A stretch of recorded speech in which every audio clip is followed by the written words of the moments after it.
Hari ini kita punya tema adalah selalu siap melayani kapanpun, ready to serve at any time. Jadi selalu siap melayani kapanpun. Jadi selalu siap melayani Tuhan kapanpun, Bapak Ibu.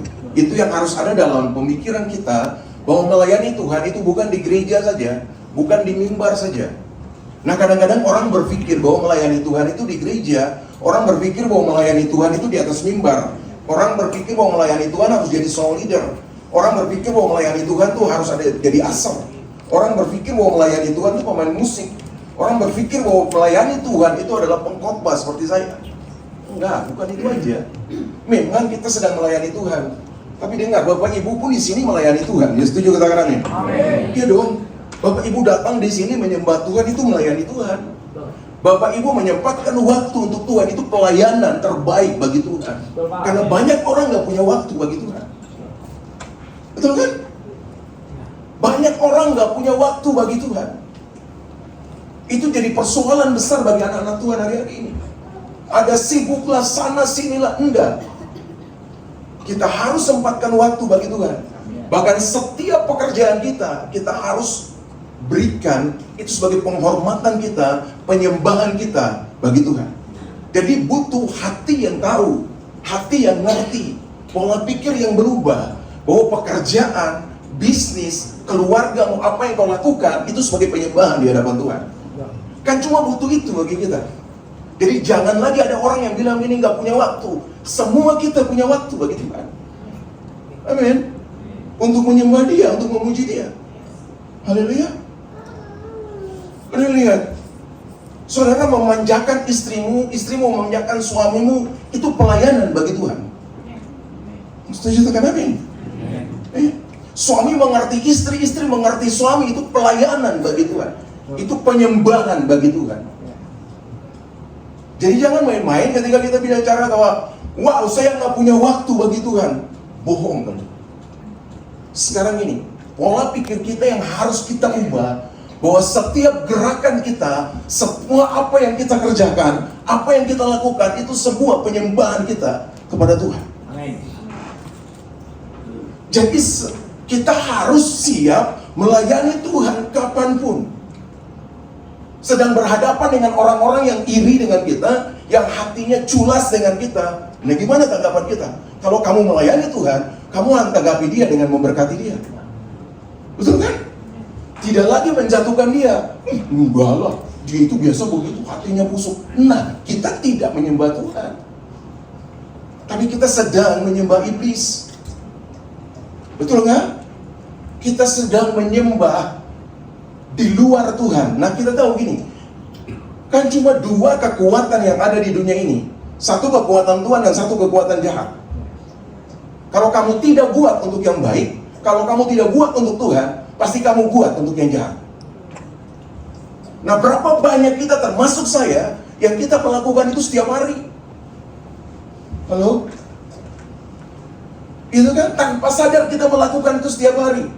Hal-hal yang jahat. Kita tidak menyembah Tuhan.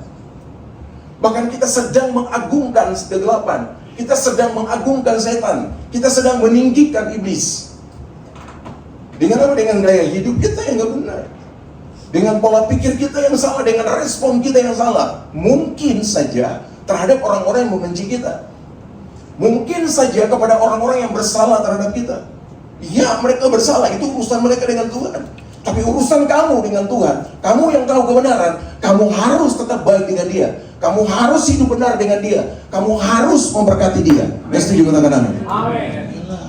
Kalau itu yang kita lakukan, maka kita sedang melayani Tuhan setiap saat.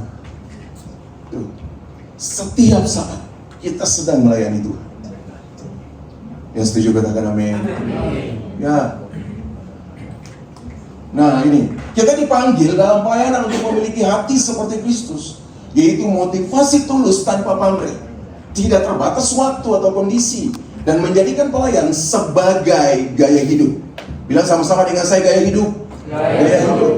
Ya, bukan pilihan, dengan dasar kasih kepada Tuhan dan sesama. Haleluya. Jadi pelayanan kita harus buat sebagai gaya hidup kita.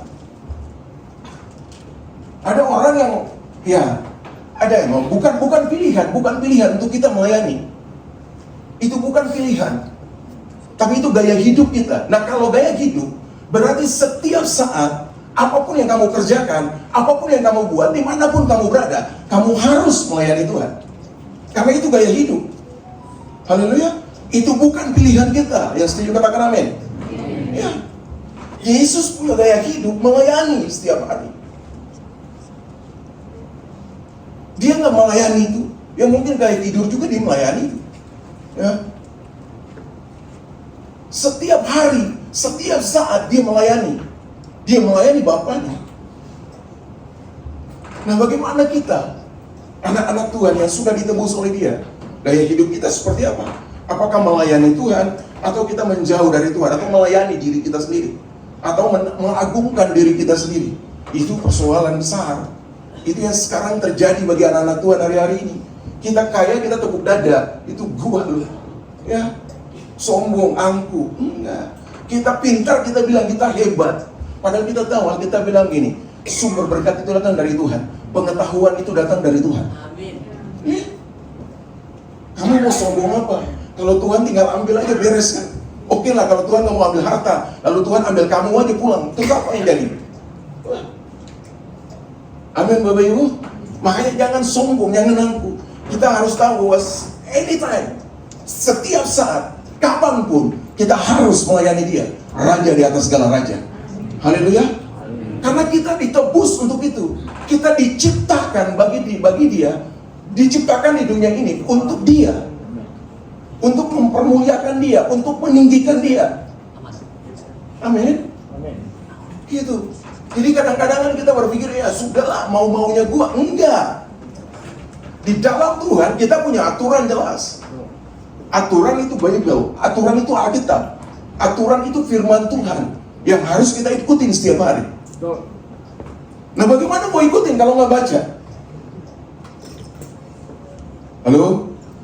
Natal kali ini bicara tentang bagaimana kita bisa melayani Dia setiap saat. Yesus datang di kandang domba. Dengar, Dia lahir tidak di istana, Dia lahir di kandang domba. Supaya apa? Supaya semua orang bisa datang melihat Dia, supaya semua orang bisa datang melayani Dia. Amin. Coba lihat, Alkitab itu dan Tuhan itu luar biasa loh. Alkitab itu mencatat ada 2 golongan orang yang datang menyembah Yesus. Lihat, ya, ada 2 golongan orang yang datang menyembah Yesus. Yang pertama, para gembala. Para gembala itu mewakili orang-orang yang gak punya, orang-orang miskin, orang-orang yang gak ada artinya. Dia mewakili itu, para gembala. Malaikat Tuhan turun di situ dan menyatakan bahwa hari ini telah lahir bagimu Kristus Tuhan di kota Daud. Dia sedang terbaring di palungan, dibungkus dengan lampin. Itu jelas malaikat ngomong ke para gembala yang mewakili orang-orang yang gak punya, tanda kutip. Tapi golongan yang lain adalah golongan Majus. Orang Majus itu dia mewakili orang-orang pintar, orang-orang kaya, orang-orang yang punya kedudukan. Mereka semua melihat bintang dan mereka datang mencari Yesus. Untuk apa? Menyembah Yesus. Jadi lihat, ada 2 golongan orang ini yang datang menyembah Yesus. Coba, kalau Yesus lahir di istana, kira-kira gembala-gembala bisa nyampe dari sana? Susah. Gak akan nyampe. Tapi karena dia lahir di tempat yang hina, yang namanya kandang domba di Betlehem, maka semua orang bisa datang di situ. Dari kalangan manapun bisa datang di situ untuk melihat Dia, untuk menyembah Dia. Haleluya. Nah, hari ini jangan ngomong lagi bahwa saya nggak punya waktu, saya orang yang begini nggak bisa. Enggak. Yesus terbuka untuk siapa saja untuk datang menyembah Dia, karena Dia ada di dalam hidup kita. Yang setuju katakan amin. Orang yang percaya kepada Dia, Dia ada di dalam hidup kita. Nah, mari saudara kita melihat ini dalam hidup kita, supaya jangan salah, kita salah melangkah. Sebentar lagi 2026, masuk 2026 ini, kita harus tahu apa yang harus kita lakukan. Tujuan kita harus apa? pertumbuhan kita tuh harus meningkat, bukan turun lagi. Haleluya. Bukan turun lagi, tapi naik satu level. Atau naik berapa level pun, puji Tuhan. Jangan stuck dan turun lagi. Karena anak-anak Tuhan, Alkitab bilang gini, kamu semakin hari semakin, itu kan gak baca kita. Kamu semakin hari semakin, dan tidak pernah, iya. Makanya kamu dan saya, Bapak Ibu dan saya, gak pernah turun. Tapi kita semakin hari semakin naik. Jangan bilang begini, wah, aduh saya begini-begini. Enggak ada yang begini-begini. Saudara harus begitu-begitu. Haleluya. Enggak boleh begini-begini. Harus begitu-begitu. Supaya lihat apa yang terjadi dalam hidup saudara. Kalau saudara buat sesuatu yang berharga di mata, saudara akan mengalami terobosan-terobosan dalam hidup saudara. Bukan karena saudara bikin baik, bukan. Karena Tuhan tahu kapasitas saudara. Karena Tuhan tahu keintiman kamu dengan Dia.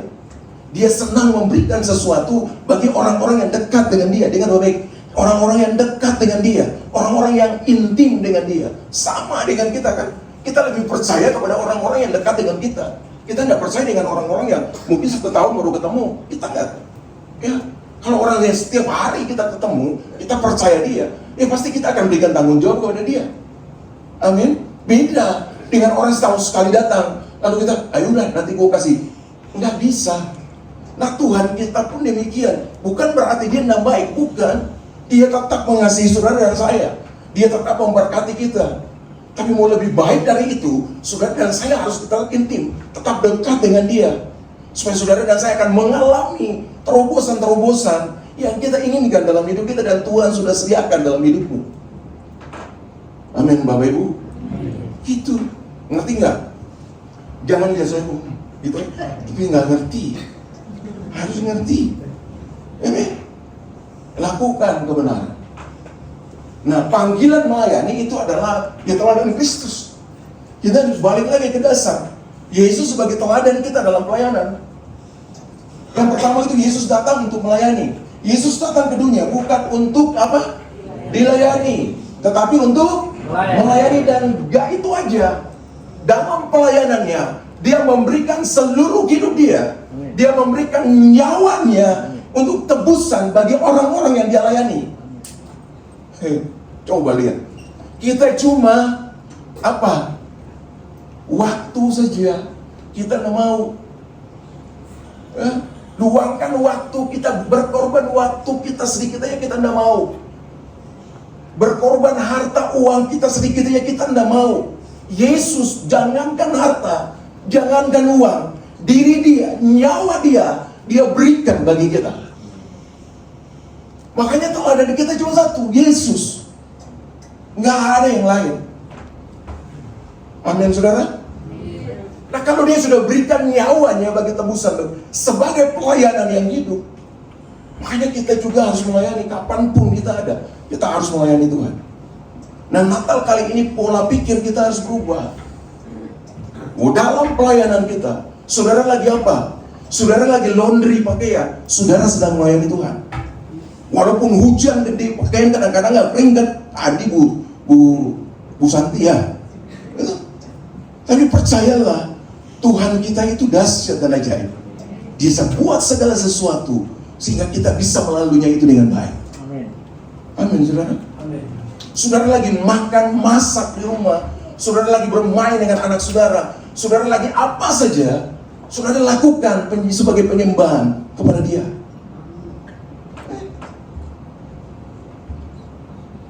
Bapak Ibu kira-kira ngerti nggak ini? Ngerti ya? Ngerti nggak? Nah kalau ngerti gini, bikin, lakukan.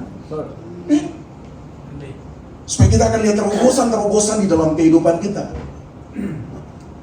Gitu kan? Pelayanan itu apa? Panggilan tertinggi. Melayani itu adalah panggilan tertinggi bagi hidup kita. Melayani adalah panggilan tertinggi orang percaya. Sebagai wujud kasih kita kepada Tuhan yang telah menyelamatkan kita, menjadikan hidup kita menjadi berkat bagi dunia. Jadi panggilan tertinggi kita itu bukan cari uang. Dengar baik-baik. Panggilan tertinggi kita itu bukan cari harta. Panggilan tertinggi kita bukan jadi presiden, bukan jadi wali kota, bukan jadi gubernur. Panggilan tertinggi kita adalah melayani. Yang setuju katakan amin? Amin.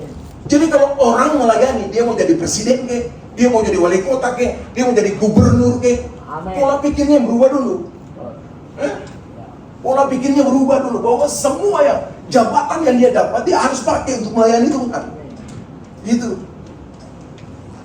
Semua yang dia dapat hari ini, semuanya dia harus pakai untuk melayani Tuhan.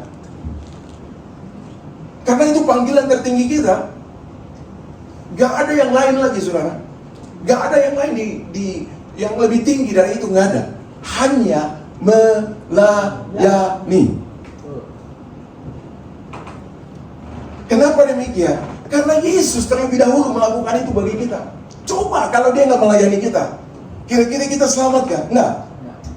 Kira-kira kita diselamatkan enggak? Enggak. Kira-kira kita bisa ditebus enggak? Enggak. Karena dia melayani Bapaknya yang di surga, makanya kita ditebus. Makanya kita diselamatkan. Haleluya. Semua perkataan Bapa, semua perintah Bapa dia lakukan sebagai pengucapan, sebagai pelayanannya kepada Bapaknya yang di surga. Nah, itu yang harus kita lakukan juga di dalam hidup kita. Nah, bukan untuk diri. Jadi pelayanan sejati itu bertujuan untuk kemuliaan Tuhan, bukan untuk pujian atau keuntungan dan kehormatan pribadi. Sekarang kan berbeda, saudara. Di gereja, di mana saja berbeda, saudara. Yang orang cari itu sekarang apa? Hamba Tuhan, kan? Banyak sekali orang yang datang itu cari hamba Tuhan. Bahkan dia kejar hamba Tuhan kemanapun. Hamba Tuhan yang dia favorit dalam hati itu dia kejar. Apakah itu boleh? Boleh aja. Tapi motivasinya benar. Jangan motivasinya salah. Kalau motivasinya salah, kamu sedang memberhalakan hamba Tuhan. Kadang-kadang hamba Tuhan jatuh bukan karena kesalahan mereka juga. Hamba Tuhan jatuh tuh banyak kali kenapa? Kesalahan jemaatnya. Jemaatnya suka mengagung. Wih, Pak Ampi keren. Lama-lama gue tinggi, benar. Pak Ampi banyak mantap. Semuanya mantap. Lama-lama kan bukan akunya, tapi Tuhan yang harus dipermuliakan. Amin, betul. Karena saya sebagai hamba Tuhan harus menyampaikan isi hati Tuhan. Ibarat gini, saudara, jembatan menuju satu kota itu bagus banget gitu, ya. Nah, orang lalui jembatan itu, orang akan tanya begini, jembatan itu siapa yang buat ya? Keren banget itu, ya, keren banget. Nah, yang buat jembatan itu yang keren, bukan jembatannya yang keren. Haleluya. Jembatan itu diinjak-injak. Tapi orang yang bikin jembatan itu yang keren, yang harus ditinggikan, yang harus sama. Kita ini alat, ya. Kita ini alat Tuhan untuk menyampaikan isi hati Tuhan, menyampaikan kebenaran Tuhan kepada setiap jemaat. Yang diagungkan itu yang mana? Kadang-kadang alatnya diagungkan. Amin. Lama-lama pisau nggak tajam dibuang, kan itu? Ya? Benar gak gitu kan? Kita kan suka begitu. Jadi persoalan besar bagi anak-anak Tuhan kayak gitu. Jangan mengagungkan pendeta, tapi agungkanlah Tuhan yang memakai dia. Haleluya. Nah, kalau kita agungkan Tuhan yang pakai dia, ya dia juga akan diangkat oleh Tuhan. Amin. Juga kadang-kadang, ya namanya manusia, pendeta juga manusia kan? Betul kan? Bukan jemaat saja yang manusia, pendeta juga manusia. Ya. Kadang-kadang kita berpikir bahwa, pendeta itu luar biasa, kayak lebih dari manusia. Enggak, pendeta juga manusia. Yang bisa rasa sakit itu di sini. Kan? Ya kadang-kadang begitu, kita berpikir kayak gitu. Jadi kalau diangkat-angkat sedikit, apalagi kalau diangkat banyak, ya namanya manusia. Loh, saya suka begitu loh. Jujur nih, jujur. Dengar kan? Jujur. Apalagi kalau sudah habis khotbah, terus adalah kayak anak-anak saya atau orang-orang terdekat saya. khotbahnya bagus nggak? Apalagi kok dia, wah, hatinya senang banget tuh. Kayak, tapi akhirnya sadar lagi kan, dengan perkataan-perkataan kita seperti begini kan, jadi kesadaran diri timbul lagi. Enggak, Yesus dimuliakan, Yesus diagungkan. Tapi senang nggak? Senang. Senang. Tapi jangan bikin kesenangan itu supaya mereka menyembah kamu. Yang harus kita sembah cuma satu, Yesus Kristus Tuhan. Yang setuju katakan amin. Ya kan? Jadi pelayanan itu bukan untuk diri sendiri. Jangan lihat ini ber-AC dingin, Pak Ampi keren nih. Enggak, Tuhan yang keren. Betul. Karena semuanya kan berasal dari Tuhan kan? Ya, Pak. Bukan saya atau bukan yang lainnya. Tapi Tuhan yang keren. Tuhan yang luar biasa. Ya. Nah, makna siap melayani itu adalah kesiapan, kesediaan, kesiapsiagaan tanpa syarat.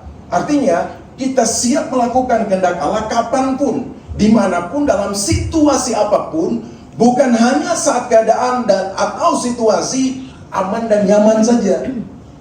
Jadi kita harus siap melakukan melayani Tuhan dalam semua situasi. Jadi kesediaan melayani yang tanpa syarat. Kalau dia orang kaya, gue mau pergi setiap hari melayani Tuhan. Saya jaga itu juga loh. Kadang-kadang itu berpengaruh loh. Benar loh Bapak Ibu. Ini jujur loh. Saya mengalami itu banyak loh. Apalagi Tuhan percayakan bagi saya kan 3 kota ini ya. Cianjur, Sukabumi, dan Cipanas, Sukabumi, dan Cianjur. Banyak loh saya. Akhirnya saya berpikir lagi, kadang-kadang saya jadi salah gitu. Jadi berdosa kepada jemaat. Kenapa? Prioritas saya yang salah. Prioritas saya itu kepada orang-orang yang saya anggap berperan di gereja, ya, yang mungkin punya duit, ya, yang kalau nggak ada dia, mungkin nggak bisa jalan. Kalau nggak ada dia juga Tuhan bisa jalanin kok, itu kan? Nah kadang-kadang kan kita salah. Pendeta pun kadang-kadang salah, karena pendeta manusia. Sama, Pak. Gitu kan? Pendeta itu manusia, tapi kesadaran kita harus tahu, hari ini kita bukan manusia biasa. Orang yang percaya Yesus, Alkitab bilang gini, kamu dan saya manusia Allah. Kenapa? Karena Allah berdiam di dalam hidup kamu. Beda ketika kamu belum percaya Dia, itu beda. Tapi ketika Allah berdiam dalam hidup kamu, kamu manusia Allah. Allah yang berkuasa dalam hidup kamu. Allah yang memerintah dalam kehidupan kamu. Yang setuju katakan amin. Jadi bukan kita lagi, tapi Allah yang memerintah di dalam hidup kita. Nah ini yang harus ada, yang harus bangun di dalam kehidupan kita. Jadi mari Bapak Ibu, hari ini kita belajar bahwa kita melayani itu tanpa syarat. Di mana saja, apapun yang kita lakukan, di sana, entah itu di orang kaya, atau orang-orang yang punya, orang yang nggak punya, orang yang sederhana, ya kita harus melayani. Porsinya itu sama, ya kan? Kadang-kadang kita berikan waktu yang terbaik bagi orang-orang yang kita berpikir, wah ya, Ade ini kalau nggak ada ya nggak bisa nolong aku begitu. Kadang-kadang kita seperti itu, sudah. Ya saya dulu berpikir kayak gitu. Bahkan kadang-kadang seperti itu. Makanya kita harus banyak berdoa bagi pendeta kamu, bagi gembala, supaya jangan jatuh dalam berbagai pencobaan. Kalaupun ada di sana, kita tetap kuat. Haleluya. Semua pelayan Tuhan tetap kuat untuk menghadapi setiap situasi yang ada. Amin Bapak Ibu. Nah, melayani sesama, pelayanan kita kepada sesama adalah bentuk pelayanan kita kepada Tuhan. Bagaimana kamu bisa melayani Tuhan? Tuhan yang nggak kelihatan. Ya sekarang yang kelihatan siapa? Bilang kiri kanan, lu yang kelihatan. Yang suami istri bilang begini, lu udah melayani gua belum? Coba tanya gitu. Udah belum? Udah, Pak. Lu ngapain? Itu belum sah, jangan macam-macam. Kena lu. Pak Yusa kalah. Pak Yusa kalah. Coba. Dia kalah. Siapa bilang kalah? Kok Abi Pak?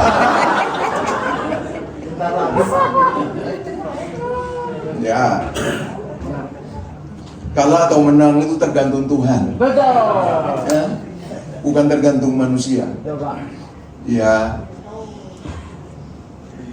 Tuhan tidak melihat yang di depan, tapi Tuhan melihat hati. Kadang-kadang fakta itu bagus, indah. Tapi mungkin saja.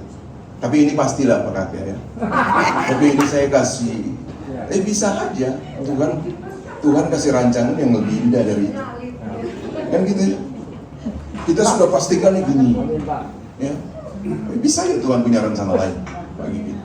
Nah kita harus siap juga untuk melayani, menerima itu. Amin Bapak Ibu. Itu pelayanan juga. Ya bukan soal tugas tapi hati. Kadang-kadang kita melayani karena iya, karena jadwal gitu. Di gereja semua begitulah. Sekarang ini begini. Nah sekarang di sini nggak boleh lagi begitu. Melayani cuma karena jadwal, karena tugas. Semuanya harus melayani. Kalau nggak ada datang di sini, tiba-tiba asarnya nggak ada, sampai tugas nggak usah, langsung aja tanganin. Haleluya. Bisa aja dia lagi sakit gigi kayak di rumah, atau istrinya lagi apa, suaminya lagi ini, kan bisa aja gitu. Dia jangan ngomel gini anak, itu juga begitu ya, si Mas Dharma nih, sampai mulutnya monyong-monyong gitu, datangnya terlambat gara-gara masaknya banyak kali ya. Bisa gitu. Saudara lihat kalau memang sudah nggak ada asar di situ, tanganin aja di situ, berdiri aja di situ, jangan ngomel-ngomel, jangan bilang, Pak ini bukan tugas saya, nggak usah. Pelayanan bukan karena tugas, jadwal oke kita pakai, ya supaya teratur dan rapi. Tapi kalau suatu saat hal seperti itu terjadi, jangan teriak. Siapa yang di situ layani, karena melayani itu bukan karena tugas dan jadwal, tapi melayani itu datang dari hati. Berikan tepuk tangan bagi dia. Nah kita lihat, beritakanlah firman, siap sedialah baik atau tidak baik waktunya. Nyatakanlah apa yang salah, tegurlah dan nasihatilah dengan segala kesabaran dan pengajaran. Jadi beritakan firman, siap sedia, atau gini, melayani Tuhan tuh harus siap sedia waktunya kapanpun. Ya, entah itu dalam keadaan yang susah mungkin, dalam keadaan yang senang mungkin, dalam keadaan yang di tengah-tengahnya susah enggak, senang enggak, harus tetap melayani Tuhan. Amin. Amin. Kenapa demikian? Ya karena memang Yesus lakukan itu. Bahkan ketika dalam penderitaan pun dia sedang melayani. Ketika dicambuk, dipukul, dipaku dan sekali salib, dia sedang melayani. Karena dia sedang mempersembahkan itu untuk Bapaknya yang di surga. Hidup dia dipersembahkan itu untuk Bapaknya di surga. Supaya kita sedang selamat. Bukan karena Bapaknya supaya enggak, tapi supaya kitanya yang diselamatkan. Haleluya. Nah kadang-kadang kita harus berkorban bagi orang lain walaupun kita nggak dapat apa-apa. Dengar baik. Kadang-kadang kita harus berkorban mungkin bagi orang lain walaupun kita nggak dapat apa-apa. Tapi percayalah, Tuhan yang tahu pengorbananmu, Dia akan memberikan segala sesuatu yang kamu butuhkan. Jadi jangan gini. Kadang-kadang kita berpikir gini, kalau gua melayani dia, gua pasti dapat ini. Itu kan? Kadang-kadang kita tahu gitu. Kalau gua melayani dia, pasti gua dapat ini dari Tuhan. Tapi saudara dengar, ketika kamu melayani seseorang, jangan kasih patokan yang sesuai dengan apa yang kamu mau. Enggak. Tapi melayani saja. Melayani dengan ketulusan hatimu. Itu yang Tuhan mau. Ketika kamu melayani dengan semua ketulusan hatimu, Tuhan lihat hatimu. Dan Tuhan akan menyertai engkau. Tuhan akan memberkati engkau. Yang setuju katakan amin. Nah berjalan di hal seperti gitu. Yang pertama, sedialah baik atau tidak baik waktunya. Hendaklah pinggangmu berikat dan pelitamu tetap menyala. Ya. Jadi hendaklah pinggangmu tetap berikat dan pelitamu tetap menyala. Jadi dalam situasi apapun pelitamu harus tetap menyala. Dimanapun saudara berada, pelitamu harus tetap menyala. Dalam keadaan apapun, kamu harus melayani dia. 2 Timotius 4:2, beritakanlah firman yang tadi dikatakan. Siap sedialah baik atau tidak baik waktunya. Baik atau tidak baik waktunya, kamu harus siap. Kita harus siap melayani pekerjaan Tuhan. Mungkin ketika waktunya nggak baik begini, saudara datang, orang mungkin nggak peduli dengan saudara. Kadang-kadang begitu loh, suka begitu. Saya ada beberapa kali pelayanan tuh orang cuek aja, gitu. Datang. Kadang-kadang manusia kan sendiri kan. Kalau manusia tahu sendiri ya. Ih, gila nih orangnya. Gua datang kok cuek, gitu. Kadang-kadang dalam hati itu kayak begitu, saudara. Tapi balik lagi, Tuhan, kasih hati saya yang benar. Karena ini saya mau datang mau melayani Engkau. Dalam situasi apapun, saya harus melayani Engkau. Amin. Gitu. Walaupun orang menolak sekali itu, walaupun orang cuek dengan Engkau, tidak apa-apa. Ya. Orang tuh kadang-kadang, anak Tuhan, kadang-kadang tuh bisa lihat tampang, bisa lihat cara berpakaian, bisa lihat sepatunya, keren gak? Pendeta itu biasa kan mereka sudah berpikir, pendeta itu pasti keren gak? Iya kan? Ada yang berpikir gini, pendeta itu pasti keren ya. Putih, terus rambutnya itu, pakaiannya keren gitu ya. Nah, bayangkan kalau saya datang yang hitam begini, saudara. Coba. Karena orang juga bisa brewokan begini lagi kan. Pendeta. Tapi ini jadi masalah, saudara. Jadi masalah. Karena kita datang tuh untuk melayani siapa? Melayani Tuhan. Amin. Untuk siap sedia atau untuk berdiri teguh, kita harus memandang pelayanan sebagai hal yang sangat penting dan harus bersemangat dalam melaksanakannya. Kita harus selalu berada di dalam Tuhan dan terus memanfaatkan setiap kesempatan untuk melayani atau memberitakan Injil Kristus. Amin, saudara? Amin. Jadi kita harus memanfaatkan waktu kita kapanpun, dimanapun untuk melayani Tuhan. Setiap saat kita harus melayani Dia. Amin. Yang kedua, hati seorang hamba merespon tanpa ragu-ragu. Yesaya 6:8, lalu aku mendengar suara Tuhan berkata, siapakah yang akan aku putus, dan siapakah yang mau pergi untuk aku? Maka sahutku, ini aku, utuslah aku. Sekarang beda. Sekarang beda. Anak-anak Tuhan beda sekarang. Ini aku, utuslah dia. Ini kacau. Ini aku, utuslah dia. Kita harus tahu bahwa semua yang Tuhan berikan bagi kita itu anugerah. Ya. Nafas hidupmu, keselamatanmu, berkatmu yang sekarang di rumah, yang berjubel itu, televisi yang gede, handphone yang bagus, semuanya itu anugerah karena Tuhan. Ya. Benar nggak itu karena Tuhan?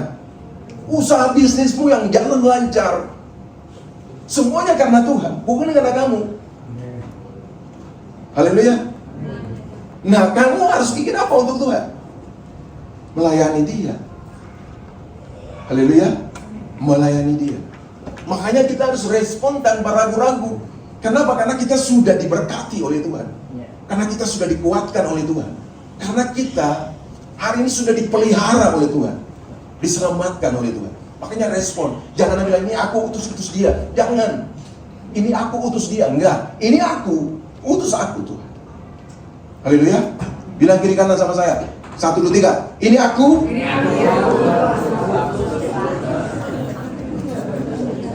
Mas Rama bilang apa? Ini aku utus Billy.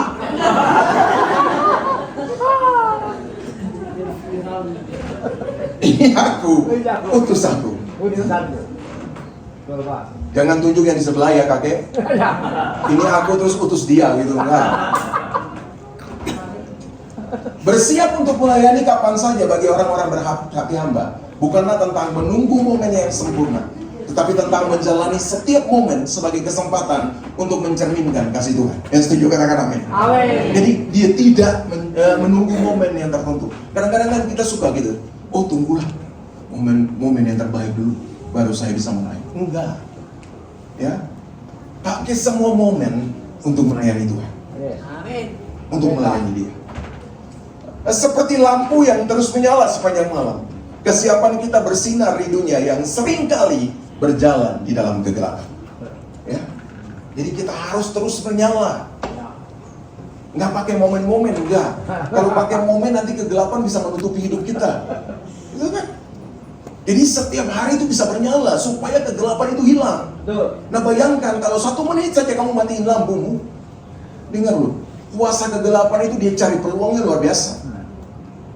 1 detik aja lampumu mati. Makanya kita bilang ini, dia berjalan mencari. Ya. Kalau kamu lengah, dia masuk di situ. 1 detik kamu lengah, dia masuk. Hancurlah kita. Makanya lampu jangan padam. Dalam situasi apapun, lampu tetap menyala. Yang setuju katakan amin? Yang terakhir, cara praktis untuk tetap siap. Yang pertama, tetap berdoa setiap hari. Ya, ada di itu 1 Tesalonika. Perlengkapi diri senantiasa dan beri waktu luang. Galatia 6 ayat 10. Jadi ketiga hal ini harus kita lakukan, ya. Jadi tetap berdoa setiap hari untuk apa? Mendapat kekuatan dari Tuhan, dapat pencerahan dari Tuhan, dapat apa? Dapat arahan dari Tuhan. Kira-kira gue mau kemana nih Tuhan? Kira-kira gue mau bikin apa nih Tuhan? Dengan istri gue, dengan apa? Dengan suami gue, dengan anak-anak gue mau bikin apa nih? Itu. Nah, Efesus 6 ayat 18, dan dalam segala doa dan permohonan berdoalah setiap waktu di dalam roh dan berjaga-jagalah di dalam doamu itu dengan permohonan yang tak putus-putusnya untuk segala orang kudus. Jadi kita harus siap setiap saat. Caranya apa? Berdoa setiap saat. Berdoa setiap saat. Jangan cari juga waktu begini, oh saya mau berdoa cuma waktu yang tepat, waktu ada saya di kamar doa. Enggak. Atau waktu saya di kingdom prayer, atau waktu saya di gereja, itu waktu saya enggak. Setiap hari, setiap saat. Dengar kata-kata, setiap saat. Jadi setiap saat itu kita punya kesempatan untuk tetap bisa berdoa bagi Tuhan. Amin saudara. Dan berdoa bagi Tuhan bukan saudara ngatur, Bapa yang baik dalam nama Yesus, cuma itu aja berdoa. Enggak. Saudara bilang, Tuhan, hari ini aku mau begini nih Tuhan, kira-kira gimana ya Tuhan? Minta tuntunan dari Tuhan. Itu doa. Amin. Itu doa. Bahkan ada yang bilang ini, kata-katamu doa. Jadi kalau kamu mau ngomong dengan orang lain, dengan kata-kata yang salah, dengan kata-kata yang jelek, itu doa. Hati-hati. Makanya kita harus jaga. Karena apa? Karena Tuhan ada di dalam hidupmu. Dia yang bergerak dalam hidupmu. Jadi semua keputusan itu harus kamu ambil bersama dengan Tuhan yang ada di dalam hidup kamu. Amin saudara? Kadang-kadang kan kita main sembarangan aja ambil keputusan. Akhirnya keputusan itu tidak sejalan dengan kebenaran firman Tuhan. Dia bodoh kita, berdosa kita. Ada orang yang bikin salah? Ada. Suamimu banyak bikin salah, istrimu banyak bikin salah, anak-anakku banyak bikin salah. Pak, terus memaafkan gimana? Maafkan tanpa batas. Itu kasih Tuhan. Yang setuju katakan amin. Coba berbalik lagi. Kamu dengan Tuhan. Kamu hidup sekarang, bikin dosa lagi. Besok minta ampun, bikin lagi itu. Betul kan? Tuhan ampuni enggak? Ampuni kan? Ampuni enggak? Ampuni. Besok bikin dosa itu Tuhan ampuni enggak? Ampuni kalau kamu minta ampun. Ampuni. Tuhan itu tidak terbatas dengan kasih. Kasihnya mengalir. Pengampunannya setiap saat itu mengalir dalam hidup kita. Makanya dia sudah taruh pengampunan itu sepanjang hidup kita. Amin. Karena dia tahu kamu pasti jatuh dalam dosa. Amin. Haleluya. Nah itu contoh, itu teladan bagi kita yang harus kita ikuti. Jadi kalau anak kamu salah hari ini, lalu dia minta ampun daripadamu, kamu ampuni. Besok dia bikin salah kayak begitu lagi, ampuni enggak? Ampuni. Amin. Ada yang bilang gini, kasih itu ada batas. Enggak, di dalam Tuhan enggak ada batas.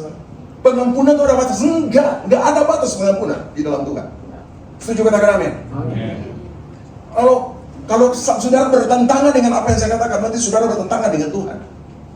Halo? Gak ada batas kasih Tuhan, gak ada batas pengampunan Tuhan. Tanpa batas pengampunan itu. Hari ini bikin salah, datang kepadamu, minta ampun, ampuni dia. Ampuni dia. Duh, diam semua kalau bilang ampuni gitu. Sakit ya. sakit ya.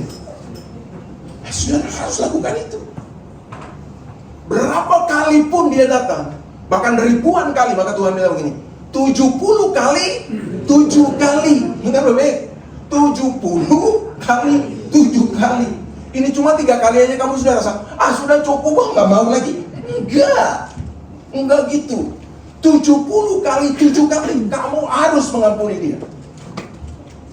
Itu artinya ini, tanpa batas. Nggak usah kali-kali itu, nggak usah. Satu hari 70 kali 7. Nggak usah kali. Artinya gini, tanpa batas. 1 menit dia bikin salah, menit berikutnya dia bikin salah, kami minta ampun, ampuni. Berikutnya dia bikin, ampuni. Kan itu firman Tuhan. Tetaplah berdoa setiap hari, mintalah Tuhan untuk membuka mata Anda terhadap kebutuhan di sekitar Anda. Memuji musim wajib. Perlengkapi diri sendiri, pelajari kitab suci, kembangkan keterampilan dan pertahankan hati yang rela. Terus beri waktu luang, sisakan waktu dalam jadwal dan sumber daya Anda untuk tindakan pelayanan yang tak terduga. Yang setuju katakan amin.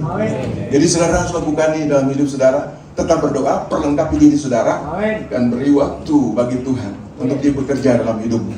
Beri waktu bagi Tuhan untuk melayani dalam kehidupan. Nah, hari ini saudara sudah dengar banyak, dan saya percaya saudara akan melakukan dalam hidup saudara. Saya berdoa bagi Tuhan supaya Tuhan Yesus menjamah hati saudara masing-masing, dan saudara melakukan kebenaran firman Tuhan ini dalam hidup saudara. Maka saudara akan melihat ada banyak hal-hal, perkara-perkara ajaib yang Tuhan akan kerjakan di dalam kehidupanmu hari lepas hari. Terpujilah nama Tuhan Yesus. God bless you. Tuhan Yesus memberkati.